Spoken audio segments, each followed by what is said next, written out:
kung nakarating ka na dito sa Bukidnon, dito sa Muswan, ang boundary ng Valencia City at Maramag, di mo akalain sa mismong highway na ito makikita mo ng malapitan ang isang aktibong bulkan.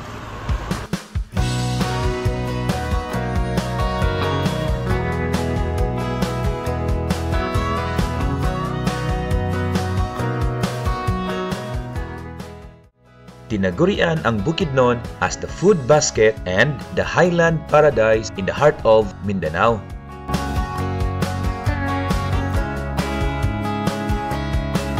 Kilala rin ang Bukidnon sa mga sikat na bundok.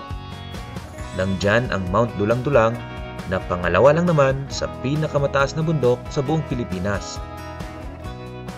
Mayroon ding Mount Kitanglad at Mount Kalatungan na tirahan ng mga rare and endemic species na mga hayop tulad na lamang ng Philippine Eagle. Pero ang isang bundok na aagaw sa iyong pansin kung dadaan ka sa Sayri Highway Bukidnon ay itong Mount Kalayo o kilala sa tawag na Mount Muswan. Matatagpuan ito sa Muswan, Maramag, Bukidnon.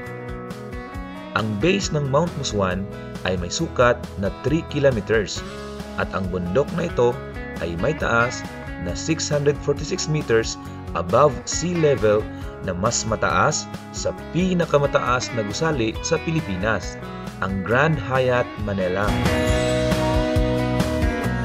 Isa itong aktibong bulkan at pumutok noong 1887 ayon sa PBOX.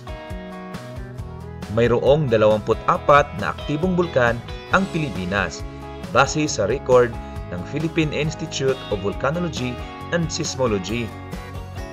Isa ang Mount Muswan sa pinakaaktibong bulkan sa bansa at pinangungunahan ito ng Mount Mayon sa Albay.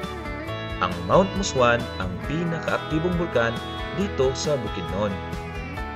The most beautiful place, Mount Muswan.